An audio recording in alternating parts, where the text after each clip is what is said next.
The Morrison government's job-ready graduate scheme more than doubled the cost of degrees such as arts, commerce, accounting and business overnight. Arts and law degrees now cost $51,000, double degrees $85,000 more for postgraduate courses. The cost of these degrees increased purely because of the Morrison's government's wish to dissuade students from undertaking courses which it, in its infinite lack of wisdom, felt to be of limited value. This, while other courses, nursing, foreign languages, etc., cost less than $5,000 a year. And we've seen the gap between the cheapest and most expensive university courses increase to more than $10,000 every year. The indexation of these fees rubs further salt into the wounds of impoverished students. The reality is that in this post-truth world we need more, not fewer, graduates with high levels of literacy. We need graduates with the capacity for nuanced thought and debate and the ability to communicate complex ideas. Graduates from varied ethnic and socio-economic backgrounds, such that the thought leaders of tomorrow reflect the diversity of Australian society. The architect of HECS, Professor Bruce Chapman, has called the job-ready graduate scheme the biggest mistake that he has seen in the education sector. Virtually all economists agree. This is a flawed and an ineffective policy. It should be dismantled immediately.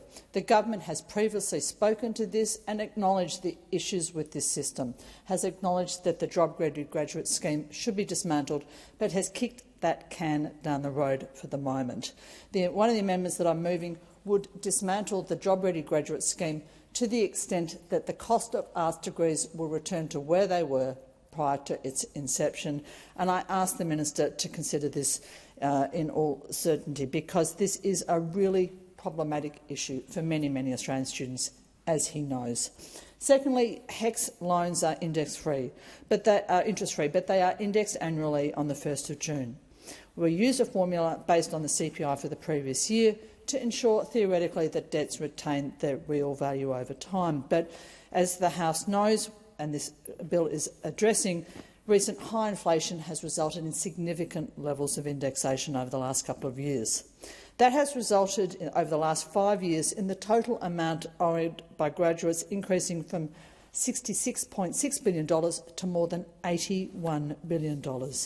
Again, insult is added to injury from this by the fact that the tax office is collecting HECS payments throughout the year, but it doesn't adjust the balance owing until a tax return is filed. That means that it doesn't adjust the balance to reflect the payments made by graduates until after indexation is applied. They end up paying more than they expect.